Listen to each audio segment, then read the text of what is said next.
Depuis 5 ans, chaque année, le 11 octobre, nous célébrons la Journée internationale des filles.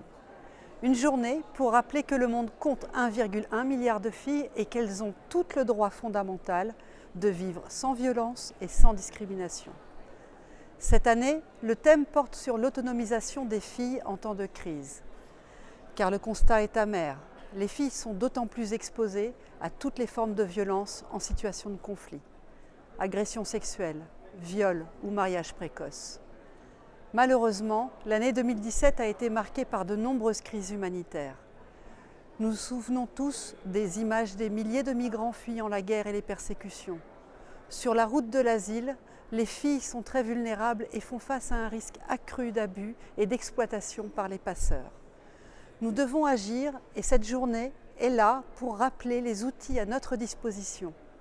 Je pense en premier lieu à la Convention d'Istanbul, traité international juridiquement contraignant pour la lutte contre la violence à l'égard des femmes et des filles. Les dispositions de la Convention d'Istanbul protègent toutes les filles migrantes et demandeuses d'asile, qu'elles disposent ou non des documents requis, car vivre à l'abri de la violence est d'abord un droit fondamental. La Convention appelle les États à tenir compte de la dimension de genre dans toutes leurs procédures d'asile, ainsi que de mettre en place un accueil adapté à leurs besoins spécifiques. Les filles migrantes nécessitent un soutien supplémentaire, matériel et psychologique, et des soins de santé appropriés. En tant que rapporteur pour le Parlement sur l'adhésion de l'Union européenne à la Convention d'Istanbul, je suis fière de porter ce message.